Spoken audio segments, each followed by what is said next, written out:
আজকের ভিডিওটি অনেক ইন্টারেস্টিং হতে চলেছে, কারণ আজকের ভিডিওতে এই সাদা সাদা দেখতে সাবুদানা কিভাবে তৈরি হয় তা আলোচনা করব। আমরা ভারতবাসীরা সাবুদানা খেতে অনেক পছন্দ করি, আর সাবুদানা আমাদের শরীরের জন্য অনেক উপকারী। অনেকে ভাবে এই সাবুদানা সমুদ্র থেকে পাওয়া যায়, আবার অনেকে ভাবে ধান গাছের মতো দেখতে হয়তো এমনই কোনো গাছ থেকে পাওয়া যায় এই সাবুদানা। কিন্তু আমাদের মনে একটা প্রশ্ন থেকেই যায়, এই সাবুদানা কোথা থেকে এবং কোন প্রসেসে তৈরি হয়। তো চলুন জেনে নিই এই সাবুদানা তৈরির পিছনে আসল রহস্য। সাবুদানা তৈরি করতে যেটা সবথেকে বেশি প্রয়োজনীয় সেটা হলো কাভাসা। আর এই কাভাসা কর্ণাটকে প্রচুর পরিমাণে চাষ করা হয়। কাভাসা গাছগুলো শিমুল গাছের মতো দেখতে এবং কাভাসাগুলো মূলো গাজরের মতো দেখতে। এই গাছগুলো শিমুল গাছের মতো দেখতে হলেও শিমুল গাছের মতো অত বড় বড় হয় না, এবং মূলো গাজর যেমন একটি গাছে একটি ধরে, কাভাসাগুলো কিন্তু একটি গাছে একটি ধরে না, এগুলো একটি গাছে একের বেশি হয়। এগুলোর স্বাদ এবং পুষ্টির মাত্রা অনেক বেশি গুণ থাকে।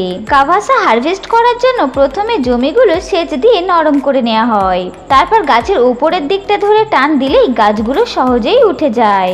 এগুলো হারভেস্ট করার ঠিক 24 ঘন্টার মধ্যে ফ্যাক্টরিতে নিয়ে যাওয়া হয়, কারণ বেশি সময় পার হয়ে গেলে এগুলোর মধ্যে থেকে রস শুকিয়ে কমে যায় এবং খুব তাড়াতাড়ি নষ্ট হয়ে যায়। ফ্যাক্টরিতে নিয়ে যাওয়ার পর এগুলো কনভেয়ার বেল্টে আনলোড করা হয়, আর কনভেয়ার বেল্ট এগুলোকে এমন জায়গায় নিয়ে যায় যেখানে এগুলোকে ভালো করে পরিষ্কার করা হয়। তারপর একটি পেসিং কাটিং মেশিন এগুলোকে হাফ ইঞ্চি করে কেটে দেয়।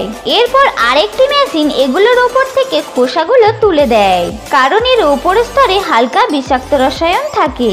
তারপর এগুলোর উপর থেকে যখন খোসাগুলো তোলা হয়ে যায় তখন এগুলোকে একটি গ্রাইন্ডার মেশিনে পাঠিয়ে দেওয়া হয়, যেখানে এগুলোকে ভালোভাবে পিষে দুধে পরিণত করে দেয়।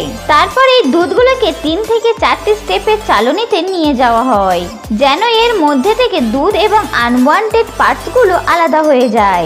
তারপর এই দুধগুলো একটা কন্টেনারে ঢেলে দেওয়া হয়। তার কিছু সময় পর এগুলো শুকিয়ে পাউডারে পরিণত হয়ে যায়, এবং এগুলোকে আবারও পাউডার মেশিনে ঢেলে ভালোভাবে মসৃণ করে নেওয়া হয়। তারপর এগুলোকে আরেকটি মেশিনে ঢেলে দেওয়া হয়, যেখানে এগুলোকে কেটে ছোট ছোট গোল গোল দানা তৈরি করা হয়। সেই সময় এই দানাগুলো খুব নরম থাকে, তাই এগুলোকে শক্ত করার জন্য আরেকটি মেশিনের মধ্যে দিয়ে হালকা টেম্পারেচারে ফ্রাই করে নেওয়া হয়। এবার এগুলো মার্কেটে যাওয়ার জন্য সম্পূর্ণভাবে তৈরি হয়ে গিয়েছে।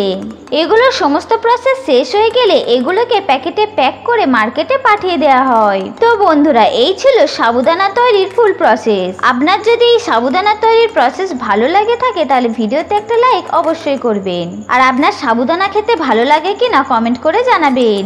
এবং এই ধরনের নতুন নতুন ভিডিও দেখতে হলে আমাদের চ্যানেলটি সাবস্ক্রাইব করে আমাদের পাশে থাকবেন। ধন্যবাদ।